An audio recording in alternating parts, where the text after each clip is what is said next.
officially fucked around and we have officially found the fuck out now, guys. I am on the verge of bankruptcy. I'm on the verge of tears. Overnight, all of my fucking help fled. My help out of fear for their safety, their lives, they fled. And now I am left out here standing in my unharvested carrot field. It is January and I'm in Kansas, and this is when carrot harvest goes. In Kansas, this field should be full of workers, but all my workers left. And who the do you think is to blame for that? Every single one of them left. Now I have to by myself try to fill that truck with a load of carrots in one day, and I can't do that, guys. I have to get these carrots to market by next week, or my contract is terminated. This is $936,000 worth of carrots right here, and I can't pick them by myself. If they're unharvested, I will get kicked out of that contract, and I will get sued by the Planters Loves Carrots Company. Farmers have officially fucked around, and we have officially. Alright, Shalom Williams.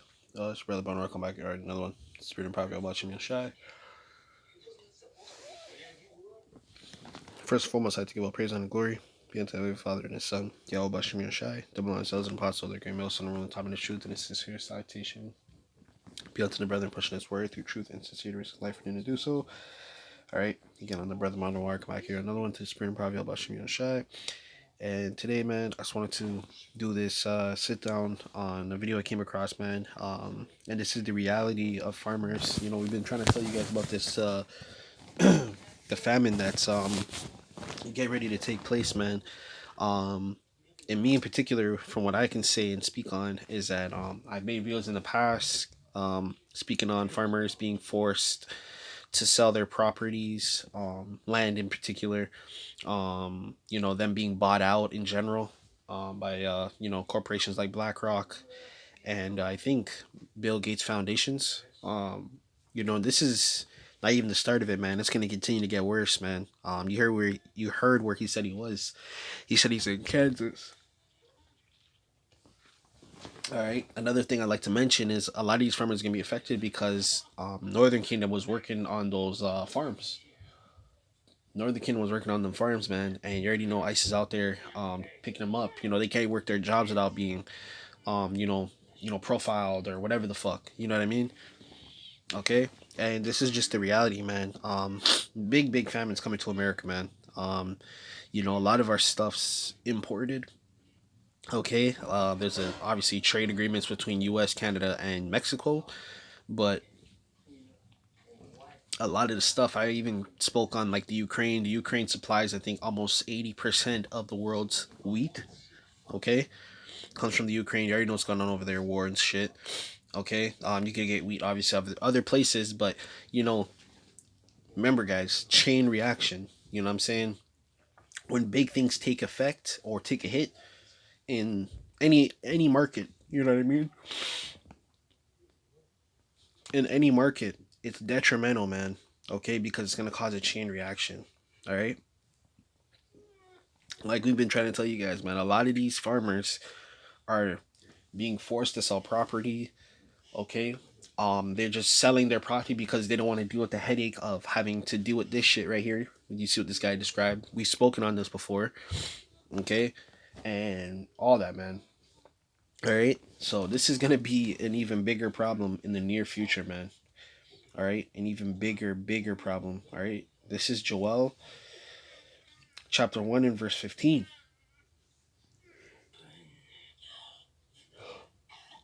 It says, alas, for the day, oh, it's like, yeah, for the day, alas, for the day of the Lord is at hand, as a destruction from the Almighty. Okay, we know that the day of the Lord is, guys. Okay, these things are going to lead up to the day of the Lord. We know this. Verse 16, it says, it is not the meat cut off before our eyes, yea, the joy and gladness from the house of Yahawah. Verse 17, the seed is rotten under their clods. The gardeners are laid desolate. Okay, you go right there, guys. This is late talking about famine, man. Okay, this is describing certain things that are going to take place.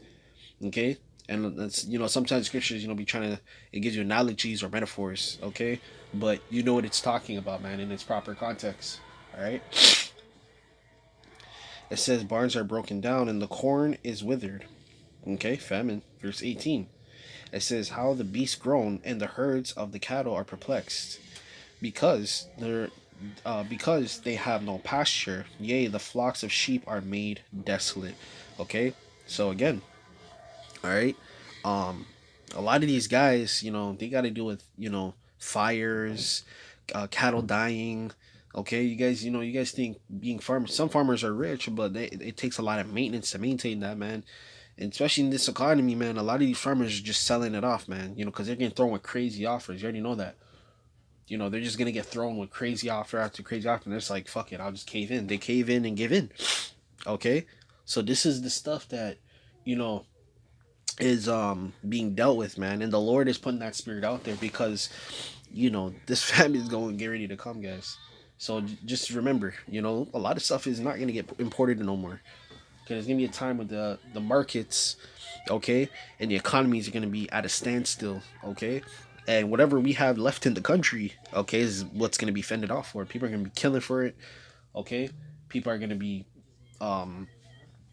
killing for it, okay, doing all sorts of things to get their hands on whatever they can get, okay. It says, yeah, the flocks of the sheep are made desolate. Verse 19.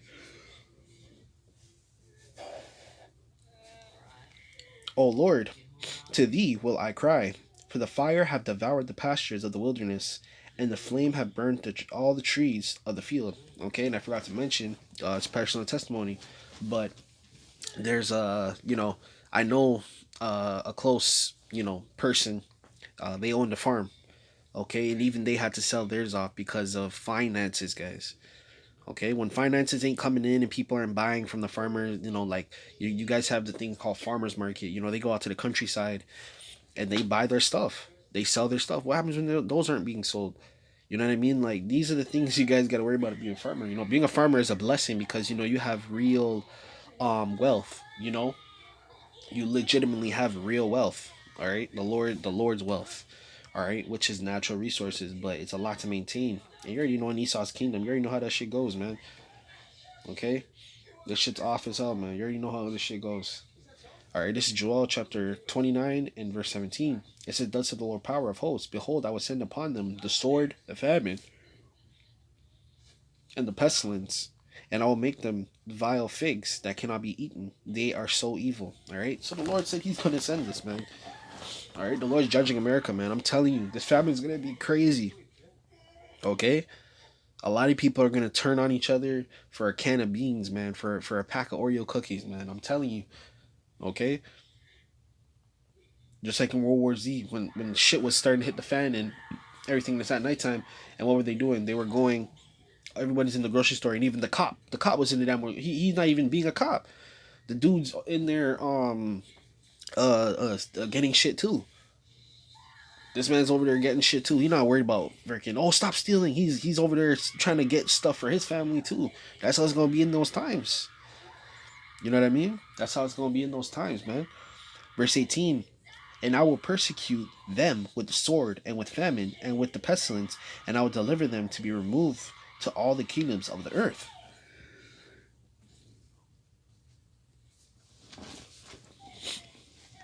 To be a curse and an astonishment of hissing and reproach among all nations, whither I will drive them. Verse 19. Because they have not hearkened unto my words, saith the Lord power, I will send unto them servants of the prophets, and rising up early and sending them out. And yea, you shall hear, and ye would not hear, saith the Lord power. All right. All right, that's a little off the topic, but you get the point, man. All right, you know what I'm saying.